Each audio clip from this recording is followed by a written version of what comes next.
वक्रतुंड महाकाय सूर्यकोटी समप्रभ निर्विघ्नं कुरु मे देव सर्व कार्येषु सर्वदा. पुंडलीक वरदा हरिविठ्ठल श्री ज्ञानदेव तुकाराम पंढरीनाथ भगवान की जय. माऊली ज्ञानेश्वर महाराज की जय. जगद्गुरु संत तुकाराम महाराज की जय. सब संतन की जय. माऊली महावैष्णव ज्ञानोबा यांच्या ज्ञानेश्वरीचं आपण चिंतन करतोय आणि काल आपण 85 क्रमांकाच्या ओव्यांपर्यंतचं चिंतन केले. आज आपण पुढची ओवी घेऊयात.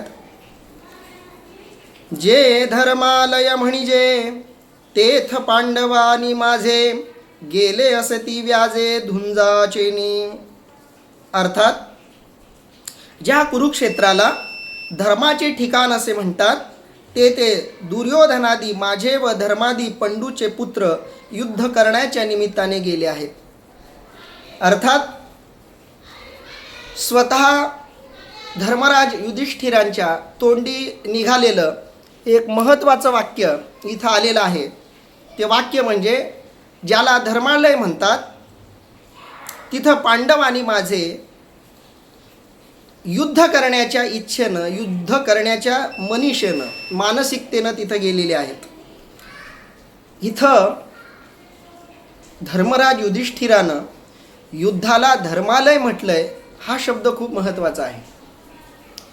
जिथं युद्ध होतंय कुरुक्षेत्राच्या रणभूमीला तो धर्मालय असा शब्द वापरतोय. जे धर्मालय म्हणजे धर्माचं घर ज्याला म्हणता येईल. धर्मालय शब्दाचा इथं दिलेला अर्थ आहे धर्माचं राहण्याचं ठिकाण. आणि त्या युद्धभूमीला तो धर्मालय म्हणतो. तिथं पांडव आणि माझे, बघा कौरवांच्यासाठी त्यानं माझे असा शब्द वापरलाय.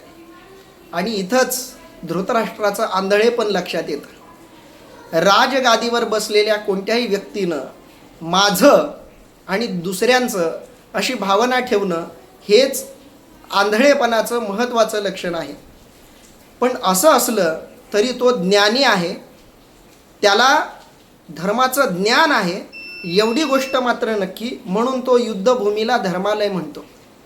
कारण युद्धभूमी म्हणजे धर्म आणि अधर्म यांच्या संघर्षाची आणि यातून खऱ्या धर्माला विजयी करण्याची भूमी आहे. आणि म्हणून युद्धभूमीला धृतराष्ट्र धर्मालय म्हणतो. युद्ध असेल, परीक्षा असेल तर या सगळ्या गोष्टी खऱ्या अर्थानं धर्मालय आहेत. आणि म्हणून इथं माऊली म्हणतायत हे धर्मालय म्हणजे तेथ पांडवानी माझे गेले असती व्याजे झुंजाचेनी. तिथं माझे आणि पांडवांची लोक युद्धासाठी गेलेली आहेत.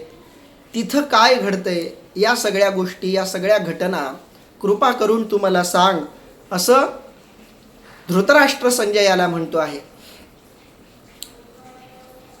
धार्मिक गोष्टी ज्या आहेत, धर्म जो आहे तो सत्य असत्याचा निवाडा करतो. धर्माचं एक महत्त्वाचं काम आहे ते म्हणजे स्वतःचं सत्य रूप दाखवणं आणि अधर्माचं जे खोटं रूप आहे ते संपवणं. हे धर्माचं एक महत्त्वाचं कार्य आहे. आणि धर्माच्या या कार्यात धर्माला सहकार्य करण्यासाठी परमात्मा अवतरीण होत असतात, परमात्मा जन्माला येत असतात. आणि म्हणून भगवान कृष्ण परमात्मा सुद्धा सांगतायत जिथं जिथं धर्माला ग्लानी येते, जिथं जिथं धर्म आंधळा बनतो तिथं तिथं मी जन्माला येतो. बरेच जण जॉईन होण्यासाठी मेसेज करतायत.